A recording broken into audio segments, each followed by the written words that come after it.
Good morning and welcome. Today I'm going to be installing a Greywater tank on the bus. In order to qualify for Good Sam's RV insurance, your RV must have a Greywater tank. That's one of the qualifications. Why would I care about that? Because when we do eventually drive places with our bus, Good Sam's gets you towing for free for a certain amount of miles and discounted after that. And it's roughly $500 to tow a bus anywhere. So I want to make sure we are set up and ready to go for that. It'll also make the shower and sink drain a little more quickly, because right now the way I have it set up, it's just cobbled together.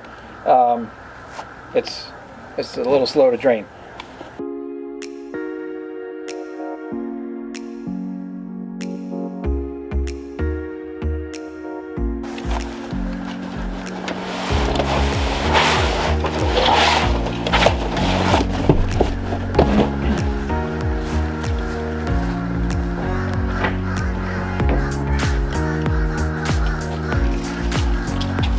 Roughly 56. I'm going to the bus.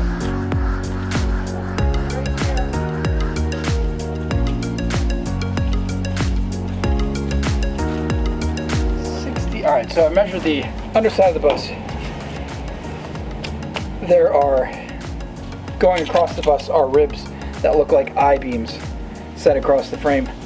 So I need to know, to hang this under there, what the measurement is to those between one I-beam and the other, so I can make little brackets to go up there.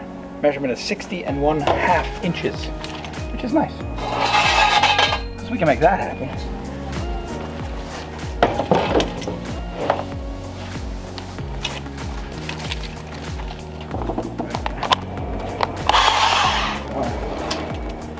Get my safety glasses.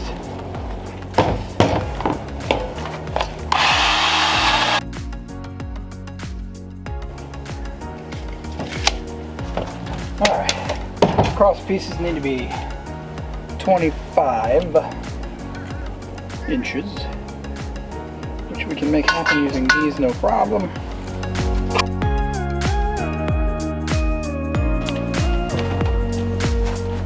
I'm using steel that I purchased to make the underbus air conditioning bracket. The last time I bought a huge amount of steel, I bought 240 feet of this 1.25 inch tubing. My brother brought it to me from Texas, and it cost like 98 cents a foot or something. It was very cheap. This stuff I paid somewhere like $1.80 a foot. So it's just about twice as expensive. But I was very pleased to find that, because the only other places I was finding were triple the cost of what my brother was getting me. So this is leftover pieces that I was able to save in our move. I put them in storage, and bought the Greywater tank also before we moved, knowing full well I probably wouldn't get to install it until much later. So here we are. We're leaving for Korea in probably the next 4 or 5 days. So this needs to get done today, because we have a couple other things to accomplish as well. So I was able to make use of this steel and get it under here today. And even if I don't get it, the plumbing connected today, at least I have the major project done.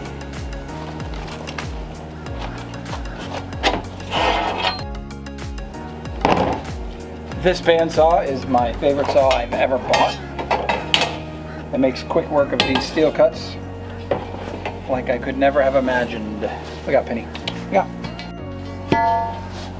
I could never have imagined. Alright, now it's time to start drilling. I'm not using a welder because I don't want to deal with the grass catching on fire. So I'm just going to do drilling holes.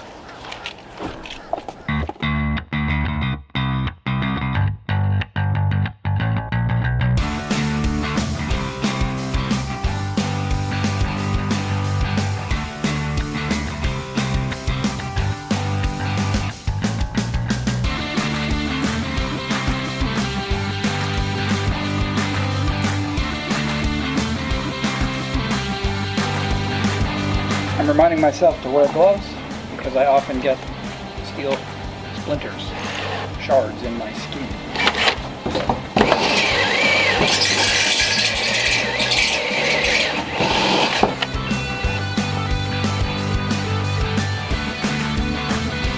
I've been leaving a little bit of overlap at the ends so that as the metal fatigues, it won't just split right out.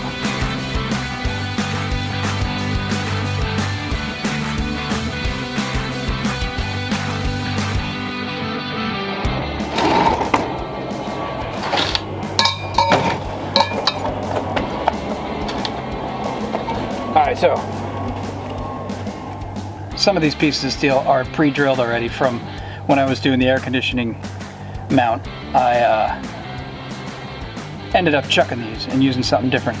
But because there's holes in both ends that are at the same spot, I can now use them for this and avoid having to drill by using stuff I already have sitting around. Pretty tight.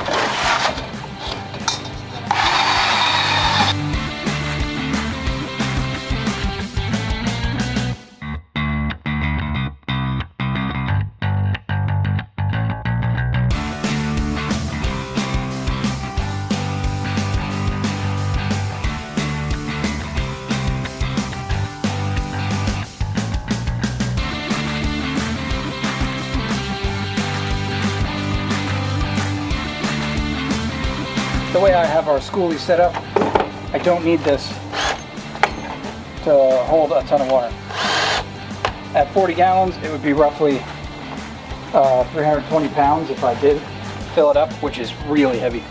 But I don't really need that. I have a setup to be plugged in when we're camping at this point, so this doesn't need to carry 320 pounds down the highway. We can empty it and travel empty.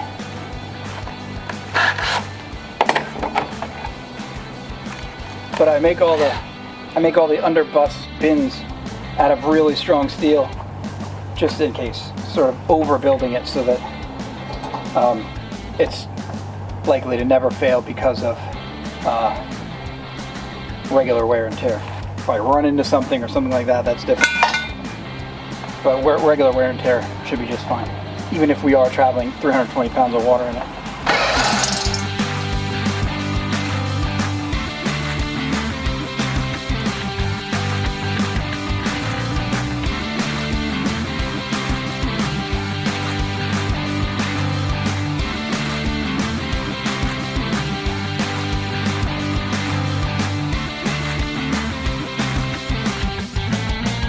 Time now to bring this under the bus.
There are some pre-existing holes, but the dimensions of steel that I'm using don't allow me to use them.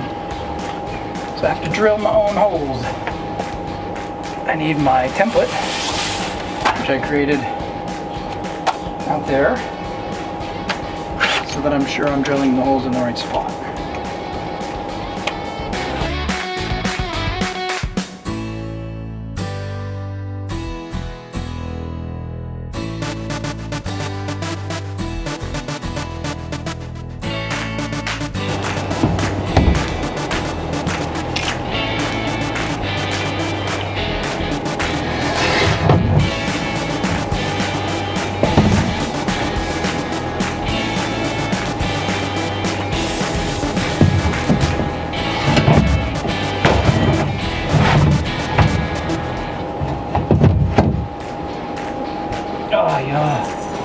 So under here, the air conditioner, which is just over there. Super quiet. You might be able to hear it.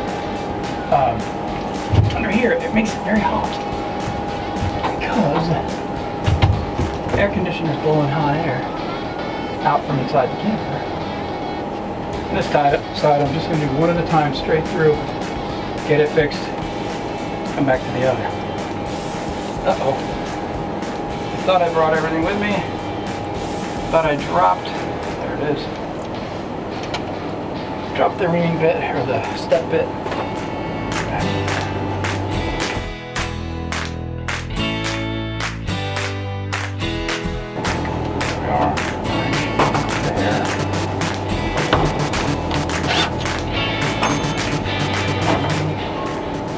Above this tank, I could easily fit a freshwater tank if I wanted to, by drilling like 4 holes and setting the tank in here. That'd be pretty awesome. I didn't plan it that way, but I wasn't avoiding it either. My goal was to get the tank low enough that the shower and sinks can come down and drain a bit before going in the tank, so that they have a chance to go through the traps. I tried the HEPA valves and did not like them. They drain too slowly. So I just went with a regular S-trap again, because I'm only setting this bus up for shore power, for being parked. It's not intended for travel yet. We may someday do that, but at this point it's just intended to be parked. So normally you don't use an S-trap because it splashes around and can become free, and the disgusting smells from your tanks can go up into your rig. But again, this tank only has sink and shower water in it. Nothing connected to the toilet at all. So the water will have less of a horrible smell in the first place. So I don't care if it evaporates or slaps around, because if it evaporates, that just means we're not in it. We're somewhere else, like Korea. And if it's splashing around, why, we'll just put water back in it when we park. At this point, we are good to go. I got 1 hole to drill through twice. There's me.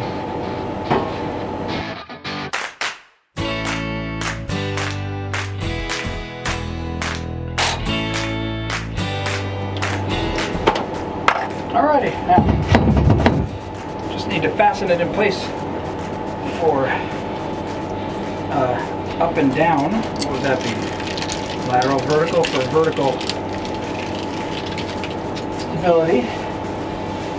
That'll be done with straps, steel strap of some kind. Gotta go figure that out. Not worried about that at all. Can't go up. So even if we're driving down the highway at 1,000,000 miles an hour between here and where we're gonna park it for Korea, it can't fly out. So that's the key. What I want to do is eventually, let me get your camera over here and show you what we got. Thankfully there are no ants over here. All right. So this is what we have underneath the bus for plumbing. The one on this side is shower. The one on this side, let's see where we're at. This is coming down from the kitchen sink. This one's coming down from the shower. And they both go through S-traps and then into a common pipe to exit. And they go out just through a 1.5 inch. It's actually a sump hose at this time.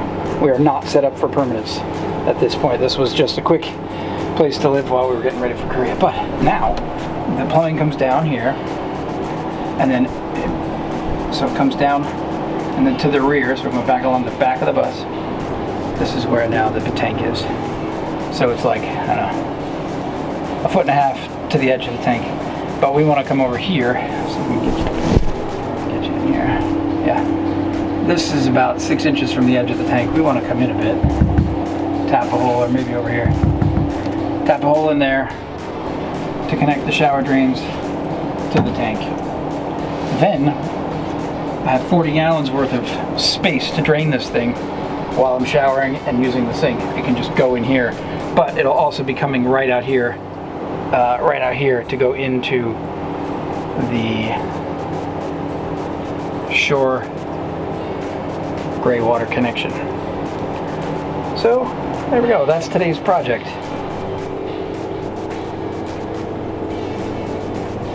Tank is mounted and we are good to go. Thanks for watching, and don't forget to check out our other videos on YouTube.